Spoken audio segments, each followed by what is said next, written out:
Hi dears, ഇന്നത്തെ work വന്നിട്ട് നമുക്ക് ആലപ്പുഴയിൽ നിന്ന് തന്നെയായിരുന്നു കേട്ടോ. ഒരു ആൻറ്റിക്ക് മോൾക്കും സാരി കൊടുക്കാൻ വേണ്ടിയിട്ടായിരുന്നു കേട്ടോ എന്നെ വിളിച്ചിട്ടുണ്ടായിരുന്നത്. നമ്മൾ ഷോപ്പിലേക്ക് വരുന്ന വഴി തന്നെയായിരുന്നു കേട്ടോ ഇവരുടെ വീട്. അതുകൊണ്ട് തന്നെ മെഷർമെൻറ്റ്സ് എടുക്കാനായിട്ട് ഒട്ടും പാടുപെടേണ്ടി വന്നില്ല. നേരെ ഇവരുടെ വീട്ടിൽ ചെന്നിട്ട് ഞാൻ തന്നെയായിരുന്നു കേട്ടോ സാരി കളക്ട് ചെയ്തിരുന്നത്. മെഷർമെൻറ്റ്സ് എടുത്ത് നേരെ സാരി കളക്ട് ചെയ്ത് നമ്മുടെ ഷോപ്പിൽ വന്ന് അത് ഹാങ്കർ പ്ലീറ്റ് ചെയ്തു കേട്ടോ. 2 സാരിയും അവർക്ക് പ്ലഫി പ്ലീറ്റിൽ ഹാങ്കറിലാണ് വേണ്ടിയിരുന്നത്. 2 സാരിയും ഹാങ്കർ പ്ലീറ്റ് ചെയ്യാനായിട്ട് അടിപൊളിയായിരുന്നു കേട്ടോ. നല്ല കളേഴ്സും ആയിരുന്നു.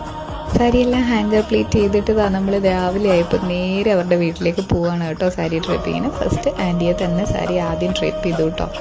ആൻറ്റിയുടെ സാരി ഡ്രിപ്പിങ് കഴിഞ്ഞപ്പോൾ അവിടുത്തെ 1-2 കസിൻസ് ആയ കുട്ടികളുണ്ടായിരുന്നു. അപ്പോൾ അവർ വന്നിട്ട് പറഞ്ഞു, ചേച്ചി ഓൾറെഡി സാരി തരാൻ പറ്റിയില്ല, എങ്കിലും ഞങ്ങൾക്ക് എല്ലാവർക്കും 1 പ്ലീറ്റഡ് ആയിട്ടാണ് സാരി ഉടുക്കേണ്ടത്, അപ്പോൾ ഞങ്ങളെ കൂടെ സാരി ഉടുപ്പിച്ച് തരുമോ എന്ന് ചോദിച്ചു വന്നു. അപ്പോൾ അങ്ങനെയും അവരെ കൂടി സാരി ഉടുപ്പിച്ച് കഴിഞ്ഞിട്ട് പിന്നെ ലാസ്റ്റ് ഉണ്ടായിരുന്നത് മോളായിരുന്നു കേട്ടോ. മോളുടെയും സാരി അങ്ങനെ പെട്ടെന്ന് ഡ്രിപ്പ് ചെയ്തു.